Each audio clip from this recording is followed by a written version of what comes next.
Try to wrap your head around this. 80 million hectares of exhausted land across Central Asia. That is an area so vast, you could spend your entire life walking and never cross it. Every year, 100 million tons of toxic salt rise from the shrinking Aral Sea and drift all the way to the glaciers of the Pamirs. Over that same period, the region has lost 90% of its forests. And then comes this headline. South Korea is going to teach Central Asia how to fight desertification and restore its forests. South Korea, a country with a humid climate, mountain ranges, and green meadows, without a single meter of desert? At first glance, that sounds bizarre. But that is exactly where the story gets interesting.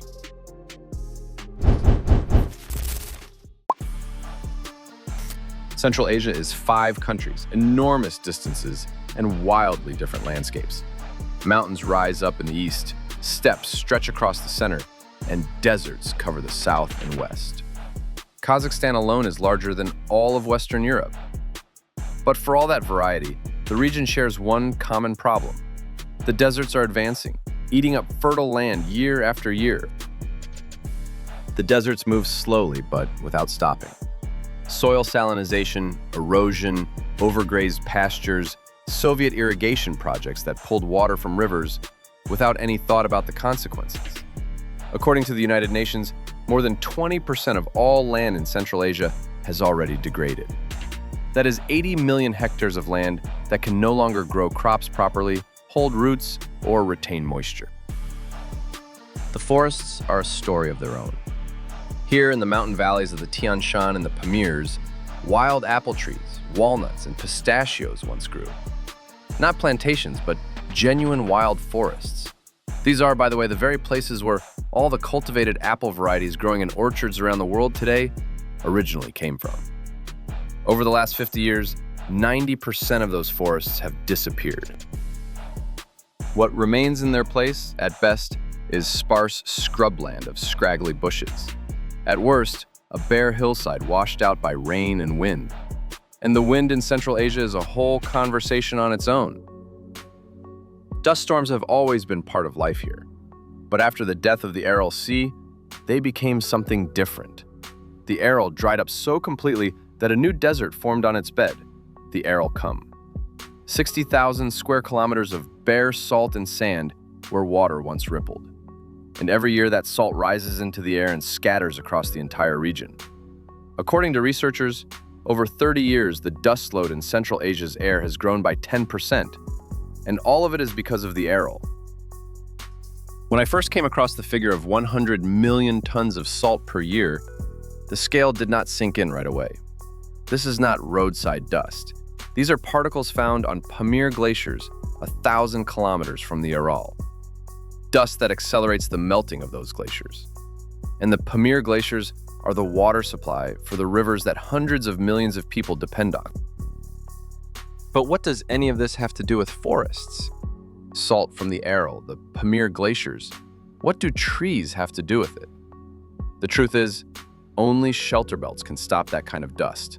Large, long, living walls of trees. The only question is, who is going to plant them in the desert? And how?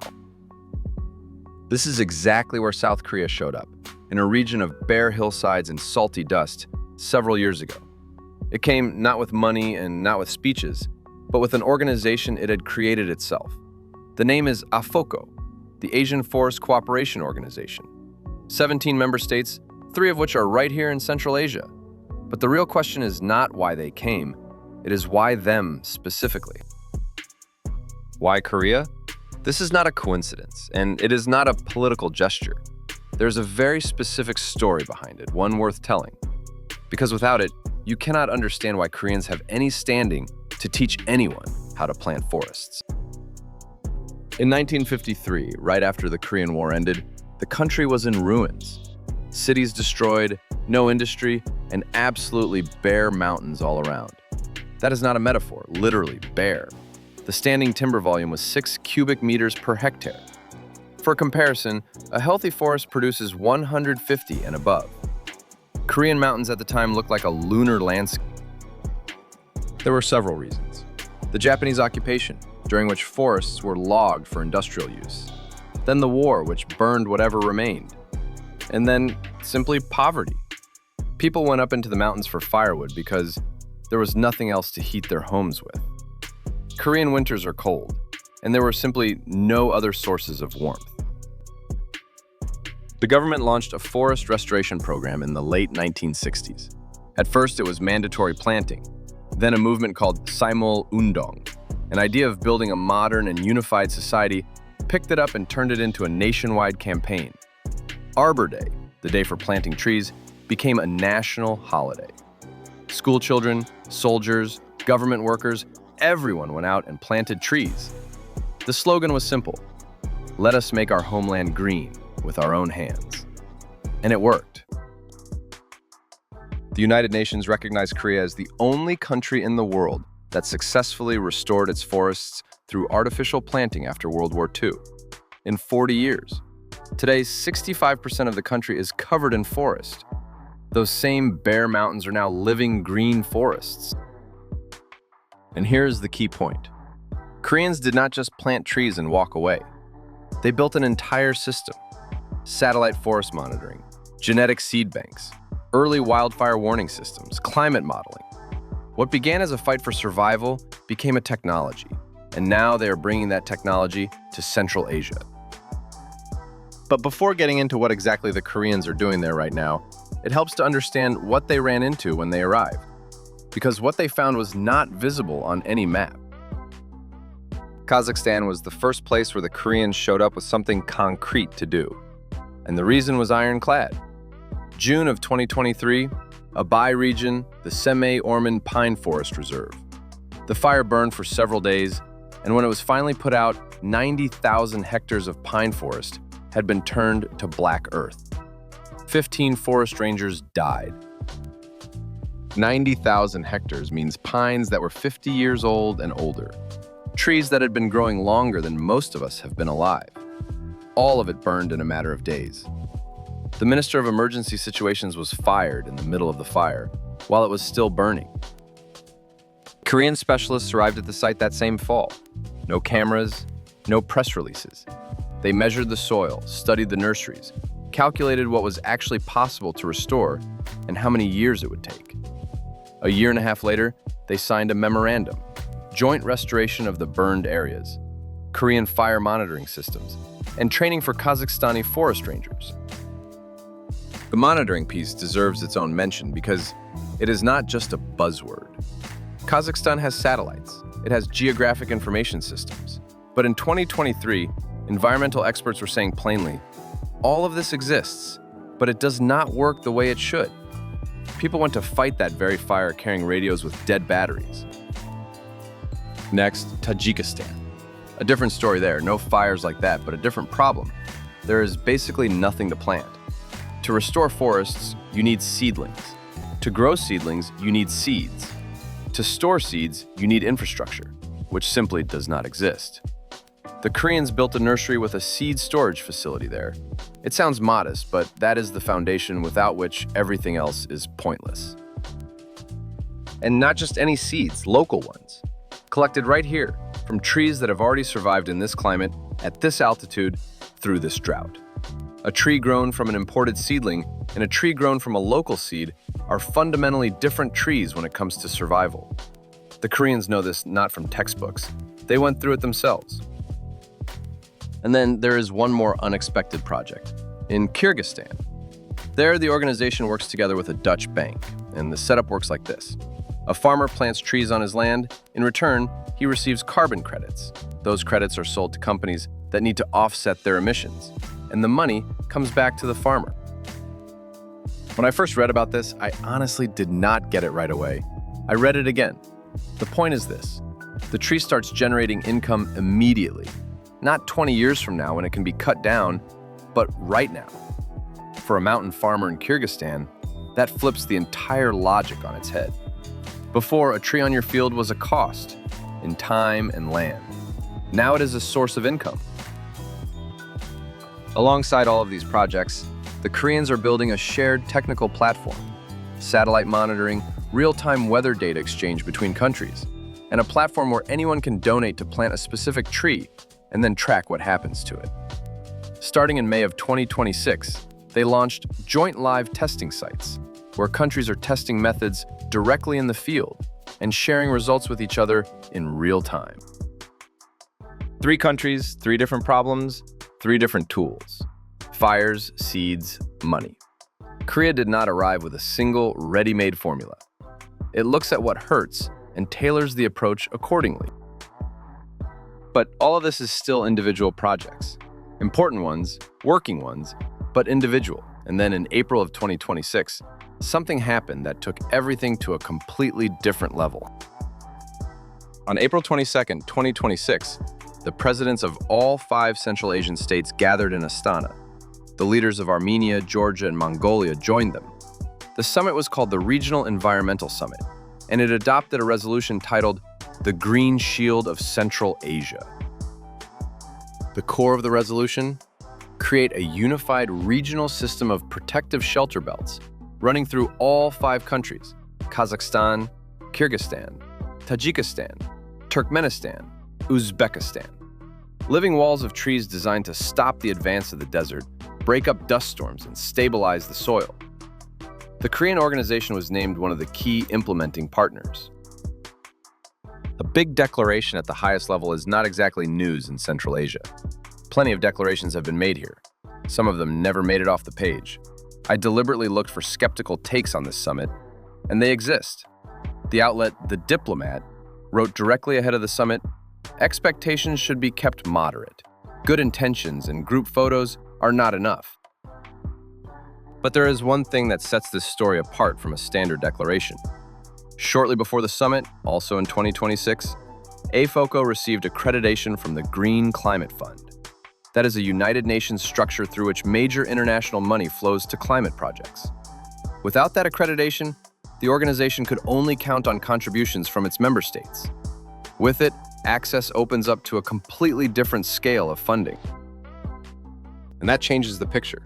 There is a big difference between a country planting trees on whatever is in the budget and a project backed by an international climate fund with multi-billion-dollar resources. The scale becomes something else entirely. And one more fact I did not expect to find. From 2013 to 2024, AFoCO carried out 65 projects with a combined budget of $231 million. These are not future plans. This is work already done. The organization has existed for less than 10 years and already has an impressive list of completed projects behind it. The Green Shield is an attempt to move from individual projects to a system.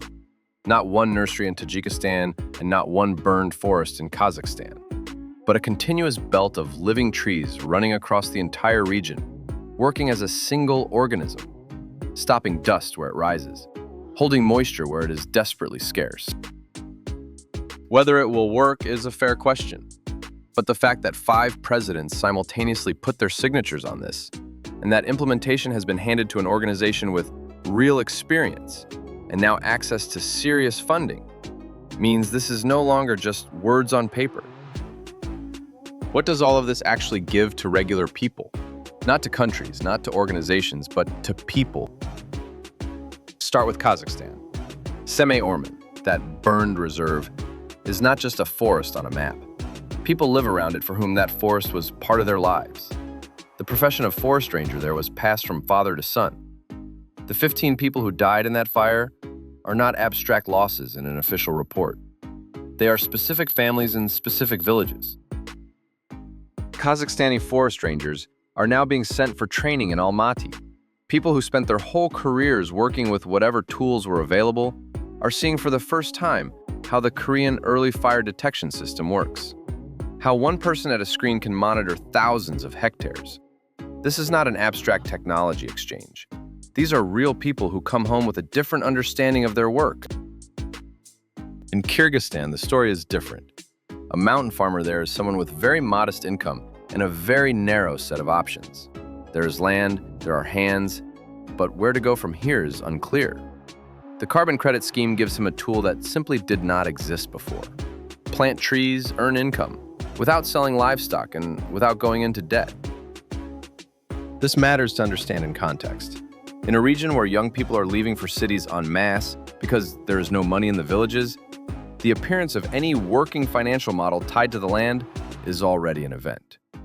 Trees here might hold not just the soil in place, but the people too. What is interesting is that almost nobody is writing about any of this. I looked specifically. There is one short piece from a Kazakhstani television channel about the project in Abay region. That is it. Everything else comes from Korean outlets, the official AFoCO website, materials in English. Korea is simply working quietly. No big announcements, no political rhetoric. They came, looked, proposed, signed, and started doing. Stories like this do not make the news cycle, which runs on scandals and conflict. And yet, behind that silence sits something important. Korea is investing in the region, not money directly, but competence. The nursery in Tajikistan will be running on its own in 10 years, without any Koreans. The Kazakhstani forest rangers being trained today will train the next generation themselves. This is a fundamentally different logic of assistance. Looking at all of this together, a picture emerges that does not fit neatly into the usual templates of international cooperation. There's no major donor waving a flag, no humanitarian fanfare, no press conferences with handshakes in front of cameras. There is a country that quietly does what it does better than most. And in that silence, really, is where the central question lives. Not about trees and not about desert. Korea walked this road itself. Bare mountains, cold winters, people who went out to cut down the last trees just to keep from freezing. Over 40 years, they changed that. But the desert works differently. The Aral dried up over 50 years. The lands of Central Asia degraded, not in a single season either.